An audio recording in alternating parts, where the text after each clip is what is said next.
Chicago's International O'Hare Airport, May the 25th, 1979, and America's worst air disaster.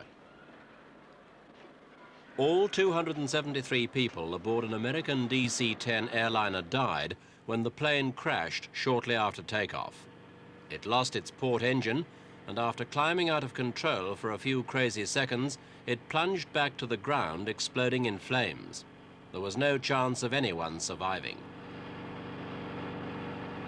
The consequences were drastic for all DC-10 operators in the United States and throughout the world. The West German airline Lufthansa was especially badly hit.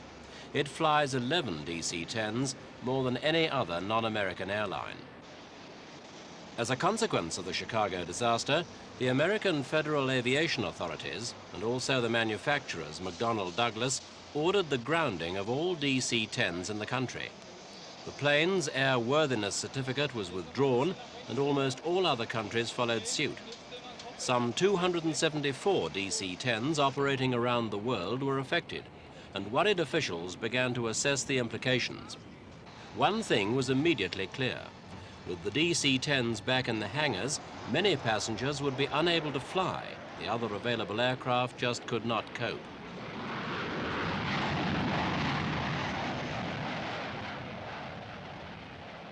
A complication in the whole issue is the fact that many airlines have later models of the aircraft, not the basic Series 10 which crashed at Chicago. Japan Airlines, for example, have 9 DC-10-40s, and most other non-American airlines use the DC-10-30. Both are later and longer-bodied versions, and the airlines hope in these cases that they aren't affected by any basic flaw in design, if there is one. The experts are concentrating their attention on the pylon, which suspends the engines from the wings. Evidence of metal fatigue and even dangerous cracks were soon found on other DC-10s. It's a huge problem for all concerned, and some airlines are trying to take action of their own. In Europe, where 78 planes are grounded, 21 countries agreed to meet in Zurich in June to draw up their own program of inspection and maintenance. The biggest headache belongs to McDonnell Douglas, who have so much of their future invested in the DC-10. In the late 1960s, a new generation of wide-bodied airliners was conceived by the aircraft engineers using big fan jet engines. Boeing had already cornered the long-haul section of the market with its 747, the jumbo jet. Lockheed was aiming for the medium-haul market with its TriStar, and then McDonnell Douglas decided to join the race. It was a cutthroat competition, with both companies needing to sell hundreds of planes to show a profit. However, McDonnell Douglas went ahead and put into practice their aggressive motto, fly before they roll. In other words, get their plane into the air before their rivals had even left its hangar. They succeeded, and the DC-10 made its maiden flight in August 1970, 9 months ahead of the TriStar.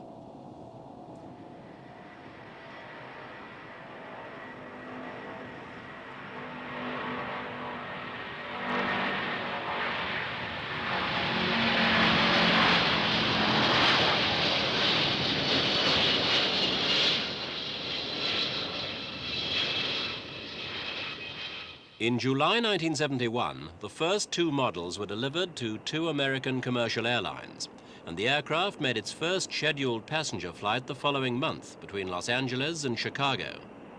The 3-engine jetliner seemed ideal to meet modern aviation problems: the power to take off on normal-length runways and the capacity to carry a maximum of 380 passengers in the economy class arrangement. The aim was to relieve airport congestion merely by increasing the numbers carried by a single aircraft, even on medium-haul routes.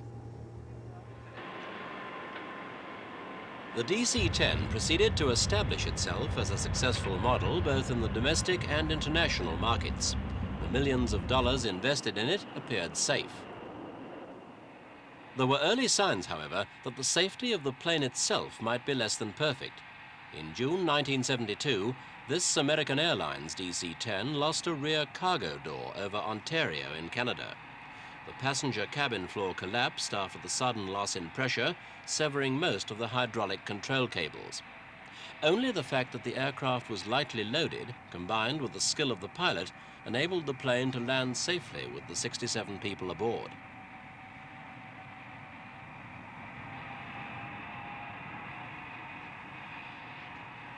March 1974, and the scene near Paris of one of the worst plane accidents ever recorded. 346 people died, including an entire British rugby team, when a crowded DC10 crashed in a wood. It had taken off a few minutes earlier on the comparatively short trip to London.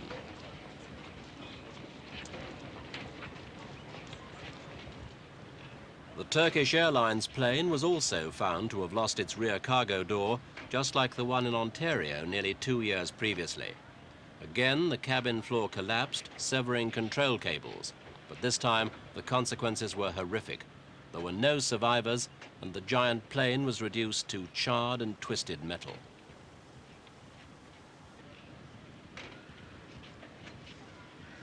The cargo door was found to have a basic fault in design, but worse than that, modifications recommended after the Ontario crash by American safety authorities had not been carried out on the doomed aircraft. The charge was made that this was a tragedy that could have been avoided.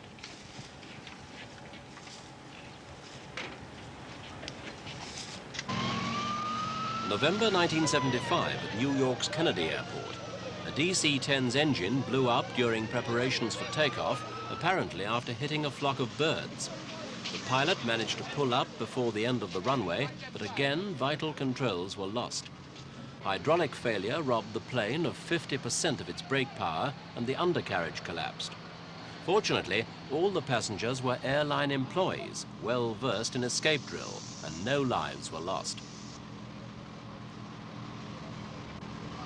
After the Chicago disaster, though, it's the engine mountings that have come under the closest scrutiny. The huge turbo fans are slung below and ahead of the wings by means of a pylon. And it's this section that has been most talked about at the hearings by a congressional subcommittee into the whole DC-10 affair.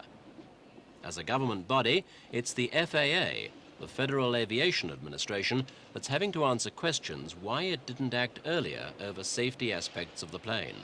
A drawing of the DC-10 engine wing and pylon assembly.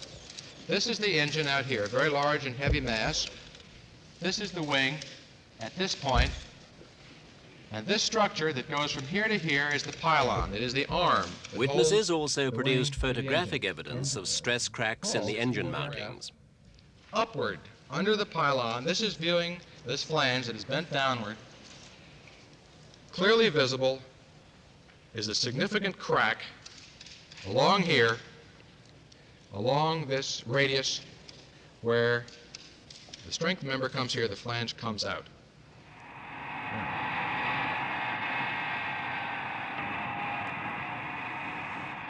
DC-10s throughout the world, then, have been put under the closest scrutiny. The biggest worries are for the smaller private airlines dependent on the aircraft. For example, the SkyTrain service, run at cut price rates between London and the United States by British businessman Sir Freddie Laker.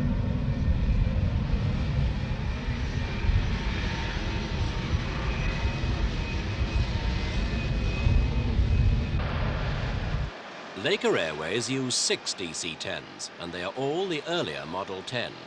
The service has proved immensely popular with the public because it has slashed fare prices on the lucrative Atlantic run. But travellers and operators were less than happy when the British Civil Aviation Authority ordered the grounding of all British registered DC-10s following the line taken in the United States. What is that? It's £186.50, Yeah. okay? And then we just tear up your credit card slip. There were scenes of confusion at London's Gatwick Airport on the day of the ban. No one disagreed that safety came first, but the public had put its trust in the experts. If there was a serious design fault, most people felt it should have been made known long before. Passengers on this flight only should proceed to the domestic arrivals reclaim area. These were some travellers' tales. I'm going to New York, then to Rhode Island. How are you going to get there now? I have no idea. I just picked up my luggage downstairs in a mess. I don't know where to go from there. Before you got on the DC10, were you worried about it? Well, in Los Angeles, where I was, every news report had a big write-up about the incident of the DC10s. So it makes you feel very much on edge. Why did you travel by DC10? Because it's cheaper. Well, pretty like it's cheaper. Simply because of the money? That's my reason. How do you feel about all this? I'm quite disgusted because I do believe they knew a little bit more about it a couple of days ago, because we did hear about it and there was doubts about it then. This delay is due to DC-10 operating restrictions, and passengers are requested to await further calls concerning this flight. All around the world then, the DC-10s were rolled back into the hangars to await the outcome of investigations. A spokesman for the FAA in the United States declared there was a distinct possibility that the model might never fly again, a move unprecedented in recent years.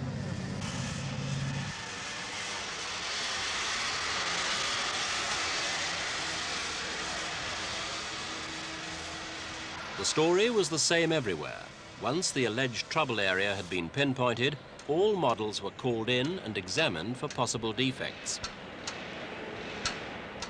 The initial order from the FAA was for a check on the flutter bolts, which helped to secure the pylon to the wing. There are 2 of these on each side, about 10 centimeters long, made of high tensile steel.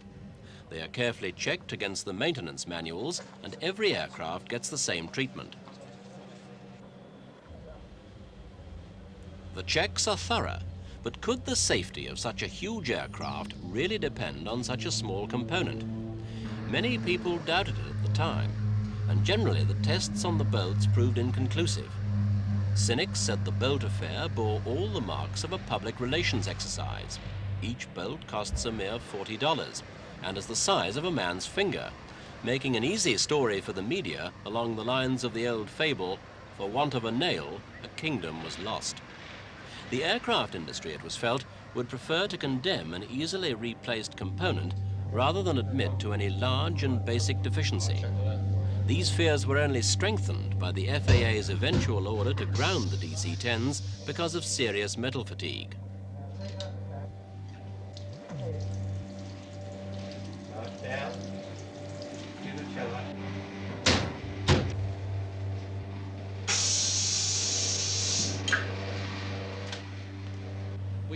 SkyTrain operator Sir Freddie Laker, however, thought the ban was too hasty. He maintains incorrect maintenance is the root cause of the trouble. There's no doubt about it. And McDonnell Douglas, the manufacturers, have said this, the FAA have said this, that there have been some maintenance procedures used that are not in accordance with the recommendations. And there is no doubt that all the cracks that I know of that have been found have all been found in aeroplanes that have had their engines and pylons assembled together.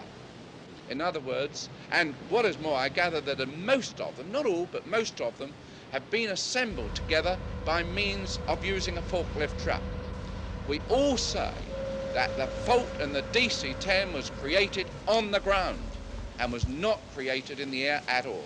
And I honestly believe that the FAA have panicked. In Washington, meanwhile, the FAA has been continuing its investigations after defending its actions at the congressional subcommittee hearings. The FAA agreed it had received reports about pylon assembly problems in recent years, but said that no serious safety problem had emerged from them. At the hearings, FAA Administrator Langhorne Bond declared he had done the best he could, given the knowledge he had at the time. He would have grounded the plane at any point once there was clear evidence available of a definite threat to safety. That should keep these planes on the ground. Any hint? Well, say going back the first airworthiness directive was primarily based on the finding of a bolt, okay, right a day after the crash. And with that piece of information in hand, we went out immediately with in conjunction with the safety board's recommendation, we were together on that, with an inspection of that area. The sheer weight and thrust of the DC-10's powerful fan jets could be causing metal fatigue in the pylons, or it could be faulty maintenance that's to blame. More basic design faults, which leave the aircraft helpless after a partial failure or accident, could also be proved. And it's not only the Americans who are waiting to find out.